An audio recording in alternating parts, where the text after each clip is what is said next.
प्रभु के चरणों में बैठना, दिन की शुरुआत प्रार्थना से करना, हाथ जोड़कर नयन मूंद लेना, क्या यही पूजा है?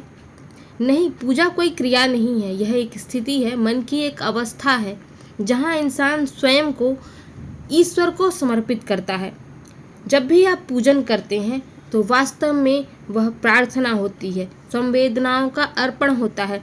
अपने भय, अपनी आशा, अपनी थकावट, अपनी निराशा, अपने संदेह, सब कुछ प्रभु के सामने हम रखते हैं। फिर चाहे आप 1 घंटा मंत्रों का जाप कीजिए, कोई पाठ कीजिए, या बस मन ही मन, हे ईश्वर तू संभाल ले, हे ईश्वर तू सब जानता है, हे ईश्वर जो अच्छा है तू मेरे लिए वो कर दे, तू है तो मैं हूँ, तूने मुझे संभाला हुआ है, तू मेरा आधार है, यह भी आप कहते हैं तो ये भी एक पूजा है, यह भी एक प्रार्थना है। तो मन में एक प्रश्न आता है कि क्या पूजा से कुछ बदलता है जीवन में? तो पूजा से बाहरी दुनिया में कुछ बदलाव हो न हो, अंतःकरण की दुनिया में बहुत कुछ बदलता है।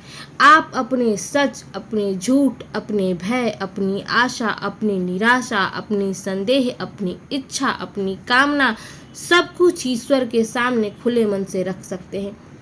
किसी व्यक्ति के सामने आप अपना मन खोलकर नहीं रख सकते हैं।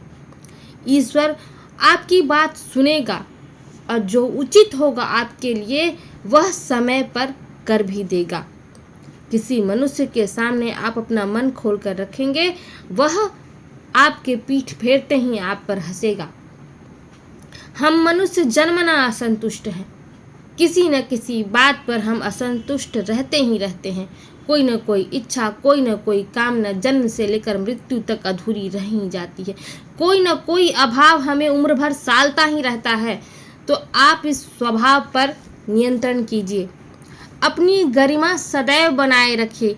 ईश्वर से ये प्रार्थना कीजिए कि कभी भी किसी के सामने रोना न पड़े और कभी भी किसी के सामने किसी से कुछ मांगना न पड़े। बस जीवन में ये 2 परिस्थितियां ना आए। ईश्वर की सबसे बड़ी कृपा यही होती है। आपके पास जो है, जितना है, जैसा है, उसमें संतुष्ट रहने का प्रयास कीजिए, अभ्यास कीजिए। बाकी ईश्वर सब जानते हैं।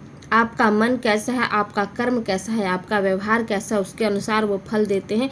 तो अपना मन और अपना कर्म एकदम व्यवस्थित रखिए, कर्म के प्रति निष्ठावान रहिए और ईश्वर से प्रार्थना करते रहिए, ईश्वर के साथ जुड़े रहिए। आपके जीवन की सारी समस्याएं दूर हो जाएंगी धीरे धीरे। आपके कर्म के अनुसार आपके जीवन की स्थिति बदल जाएगी। तो आप ईश्वर के साथ जुड़े रहिए, ईश्वर में विश्वास बनाए रखिए। वीडियो अच्छा लगे तो लाइक, शेयर, सब्सक्राइब अवश्य कीजिएगा। धन्यवाद।